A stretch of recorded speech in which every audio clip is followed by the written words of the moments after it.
Perpetual motion is nothing but fantasy. However, that didn't stop past attempts at achieving it. But as you'll know from the text, it's not always immediately obvious whether a device will work or not.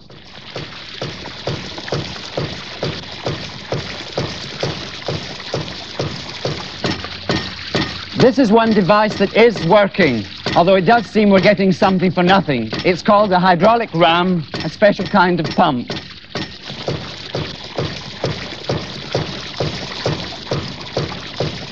The special feature of this pump is that it doesn't need any fuel or electricity. Water is supplied here from a supply tank at a height of 2 meters and is pumped to a height of 6 meters.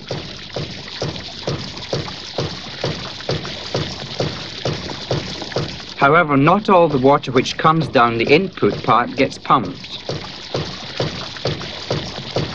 Some of it goes to waste, and only a fraction actually gets pumped. Interesting features. Wastewater, of course, isn't a problem if there's plenty of water available. For example, in an agricultural situation. So, how does it work? Let's have a look inside. There's quite a lot happening, so we'll concentrate on the action of 2 valves, the waste valve on the left and the delivery valve on the right. And we've slowed down the water.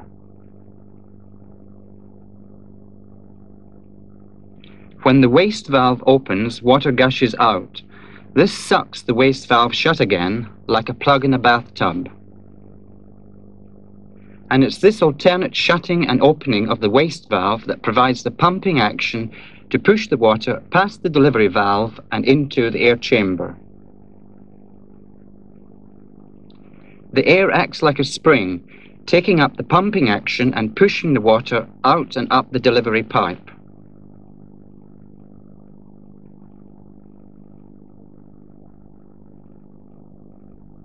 Well, the basic construction of the hydraulic ram is fairly straightforward. There are only 2 moving parts. The waste valve here, basically just a flexible rubber disc, and the delivery valve here, again, just a rubber disc.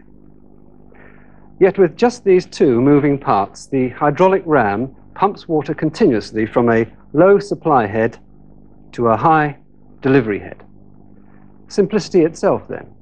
But think how complicated it would be to try to calculate the forces and the fluid pressures within the ram. For a start, we'd have to know something about the change of momentum of the water as the waste valve shuts and the water is suddenly brought to a stop. And that change of momentum by Newton's second law produces a momentarily large force which pushes the water up through the delivery valve. And then another change of momentum as the waste valve opens and the water flows out, and another swing in pressure. And then there's the air vessel here. The air inside the vessel is continually compressed and then expands as the delivery valve opens and shuts, forcing the water up through the delivery pipe and out to the tank. Well, to try to analyze the performance of this device in terms of forces and fluid pressures and momentum changes would be a nightmarish task. So how can we predict the performance of the hydraulic ram? Well, the only way is to use an energy analysis. And you already know about energy analysis. There are 3 steps to this procedure. Step 1 involves identifying the boundary of the system. Step 2 involves identifying the various energy inputs and outputs to the system. And step 3 involves quantitatively evaluating the energy inputs and outputs and analyzing these. Well, you've tried that procedure on other devices, so let's try the same procedure now with our hydraulic ram. This diagram shows the overall layout of the ram. We have the supply tank here, and the level in that tank will be at a constant head above the ram itself. This will supply the ram, which will pump the water up to the delivery tank, again with a constant head of water above the ram. Well, our first task is to identify the boundaries of the system. And since we're interested in the operation of the RAM, then let's choose our boundaries to isolate the RAM itself. The boundaries now pass through the inlet supply flow and the outlet delivery and waste flows. Of course, this is a control volume. Remember, that's just a region of space through which material passes in and out. And you'll meet a lot of these control volumes throughout the course. You see, the nice thing about control volumes is that once you've constructed them, then you don't have to worry anymore about the detailed behavior of the fluid within the control volume or the operation of the mechanical bits and pieces. All you have to be concerned about are the inputs, the outputs, and the overall changes. Well, what are the material flows into and out of this control volume? There are three. First, there is the flow of water from the supply tank into the control volume. And if we have a certain number of kilograms flowing in per second, we can give that the symbol m.1. m.1 kilograms per second of water flowing into the control volume. The dot just represents a rate, or per second. And out of the control volume, m.2 kilograms per second of water flowing up the delivery pipe, and m.3 kilograms of water per second flowing from the waste valve. And providing there are no leaks in the system and the supply and delivery tanks are at a constant head, then all the water that goes into the control volume will also come out of the control volume at the same rate. And we can express that with a mass balance.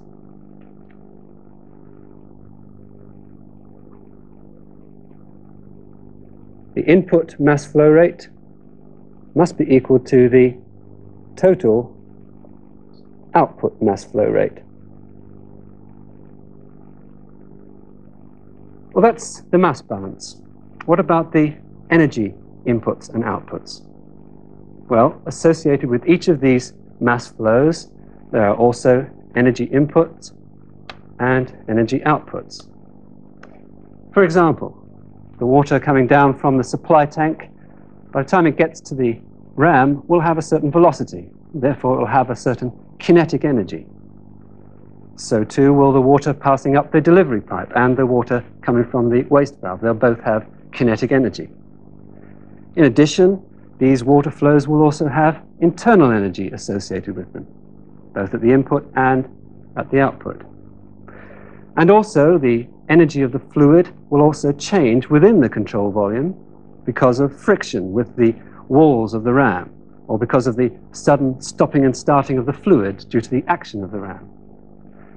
Well, things are getting quite complicated, especially since we don't have information about these velocities or internal energies at the inlet and outlet of the control volume. So we have to start all over again. This time, we'll try to choose our boundaries where we do have information, or at least where we can measure it.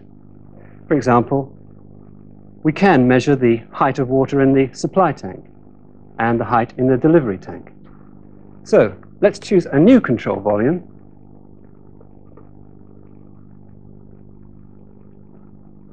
so that it coincides with the water level in the supply and the delivery tank. Oh, and don't be worried about having to go back to the start and begin again by looking for the boundaries. Modeling energy transfers in fluid flow situations is inherently an iterative process. And it's often this first step of choosing appropriate boundaries which is the crucial step in an energy analysis. But let's get back to the hydraulic RAM. We can still identify the material flows, and they'll be exactly the same. There'll be m.1 kilograms per second of water entering the supply tank, and also the same way m.2 kilograms of water per second leaving the delivery tank, and to keep it in balance, m.3 kilograms per second of water leaving the waste valve. With this new control volume, we can identify the energy inputs a little bit more explicitly. For example, if we go to the boundary here with the supply tank, every second, m.1 kilograms of water enter the control volume at the supply tank, and those m.1 kilograms of water will have a gravitational potential energy given by the mass times the gravitational acceleration times the height of the water, water here above a datum. And I've chosen the datum to pass through the waste valve. Well, I can write that expression down. The mass flow rate times the gravitational acceleration times the height. And I'm going to call that the rate of potential energy input to the control volume. Now let's turn to the boundary at the delivery tank. And again we have M2 G Z2, which is just the potential energy rate out of the control volume. Remember that the purpose of my energy analysis, the purpose of my model, was to find out something about the performance of the hydraulic ram. For example, how the supply head and the delivery head are related. And I already have energy terms associated with those, E.P1 and E.P2. So I'm going to lump together all the other energy terms, the internal energies, the kinetic energies at the input and the output, and the changes of energy within the control volume due to friction and the stopping and starting of the fluid. I'll lump them all together into one large energy output, E dot question mark. Well, now I can use the principle of conservation of energy to write down an energy balance. The energy input must be equal to the energy output, or the rate of potential energy input must be equal to the rate of potential energy output plus the rate of energy output from all the other energy terms. And that constitutes our energy balance. So, we've drawn the boundaries, identified the energy inputs and outputs, and we've written down our energy balance. Well, we're almost there. You see, we can calculate E.P1 and E.P2, these rates of potential energy in and out of the control volume, by measuring mass flow rates and heights of water. So before we finish the analysis, let's just see how those measurements are actually obtained.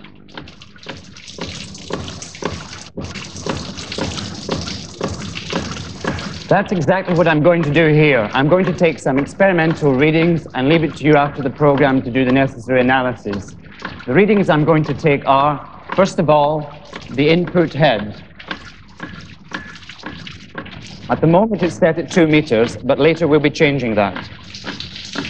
Also, I'm going to measure the delivery head and its flow. I'm not going to send the delivery up to the height that it would go to if I allowed it to. I have an arrangement here for measuring how far it would go. At the moment it's measuring 10 meters delivery head. Now look what's happening as the flow rate increases. The output delivery head decreases. This is a feature of all pumps, and it's a characteristic that needs to be examined. The delivery head is just read on the meter. And as for flows, we simply collect water in a beaker.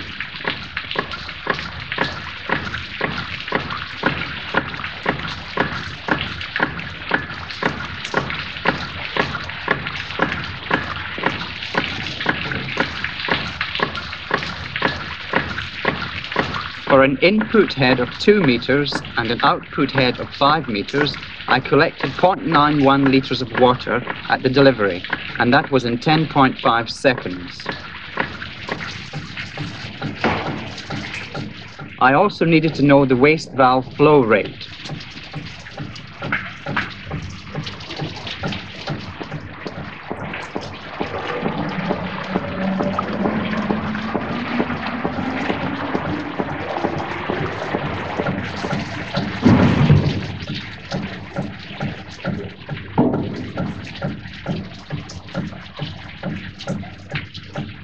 That was 1.81 litres, and this time that was in 6 seconds.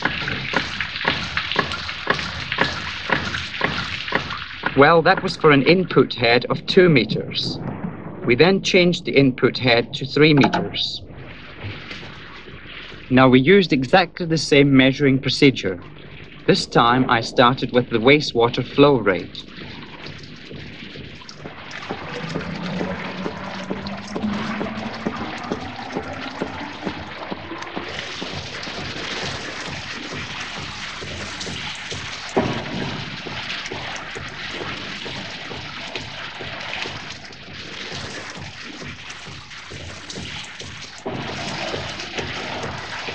And finally the delivery flow rate. And this time the delivery head was slightly less than 5 metres.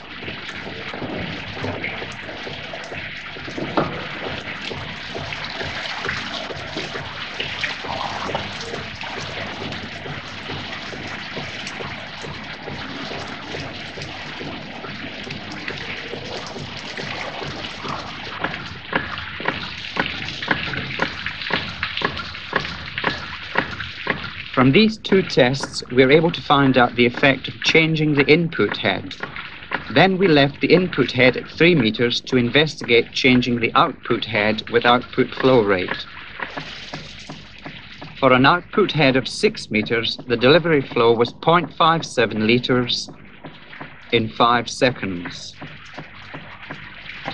With the output head increased to 8 metres, the delivery flow reduced to 0.3 litres in 5 seconds. With the output head increased still more to 10 metres, the delivery flow was still 0.3 litres, but this time it took 10 seconds. And finally, the output head was set at nearly 11 metres to give a delivery of only 0.19 litres, also in 10 seconds. Well, that's the kind of experiment that can be carried out with these pumps. And the information from those tests can be used to tell us something about the performance of the hydraulic ram. Well, how? We have to go back to our energy balance, the final step in our analysis. Now, you should be able to calculate E.P1 and E.P2 from the measurements which Bill took on his experimental hydraulic ram. You can do this after the program. This just leaves this term, E.question mark.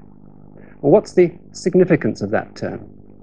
It's the difference between these potential energy rates, but it can also tell us something about the effectiveness of the ram, or more properly, the ineffectiveness of the ram for pumping water.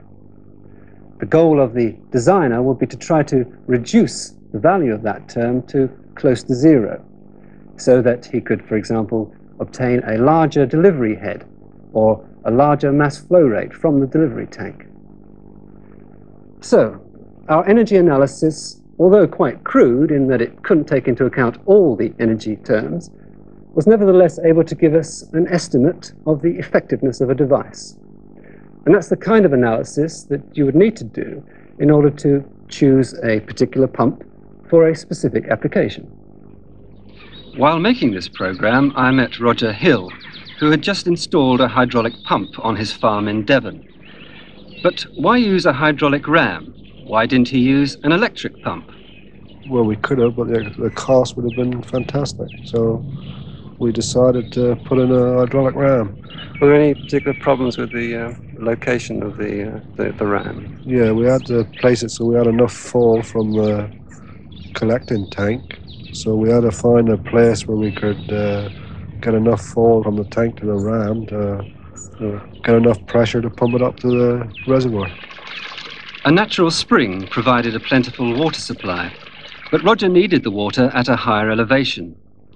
So he collected the water in a supply tank to feed the hydraulic ram at the bottom of the field, a drop of 9 meters. From the ram, Roger laid a delivery pipe. The delivery pipe had to take a long route, carrying the pumped water to storage, some 58 meters elevation above the ram. And of course, on a farm, the water has a variety of uses.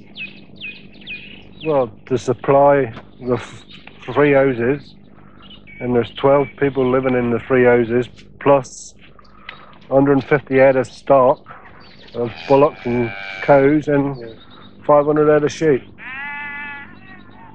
Then from the top tank, Roger set up distribution pipes to the houses and surrounding fields. The installation of the hydraulic ram provides this small community with a steady water supply. But how steady is the water demand? Well, it don't vary very much, but summertime there's a lot more water used. With stock, with cows and sheep and like that, they drink a lot more through the summer, which they get a lot out of the grass as they eat wintertime, where they don't drink so very much. But in the summertime, when the grass is, everything's dry, they drink a lot more, so we've got to be prepared for them consuming a lot more water.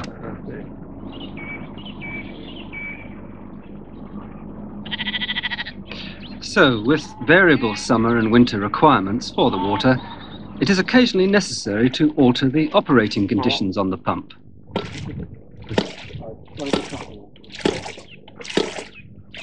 Right, now that's pumping the spring water from the inlet tank. Yes. How do you regulate that to control it? Well, we regulate them by altering this one here. If you screw the waste valve, you alter the pitch of the pump, you make it work faster by screwing it up. It works a lot faster. You can hear that. And if you screw the valve, the waste valve down, it gradually builds itself up. The idea of controlling it is to keep the level more or less up in the tank.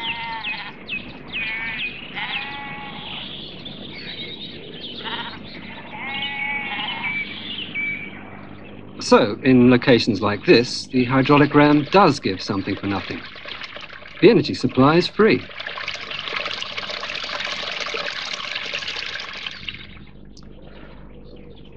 So, we've been using energy analysis to tell us something about the performance of a particular machine, like the hydraulic rams that you've seen in this program. Now, the energy analysis is quite crude in that it cannot tell us about the internal workings, the flow behavior, or the pattern of behavior of the machine parts. Nevertheless, by keeping careful account of the energy inputs and the energy outputs, you can make an estimate of the effectiveness of a device as an energy converter. And with the information that we've given you about the hydraulic rams, that's exactly what you're asked to do at the end of this program.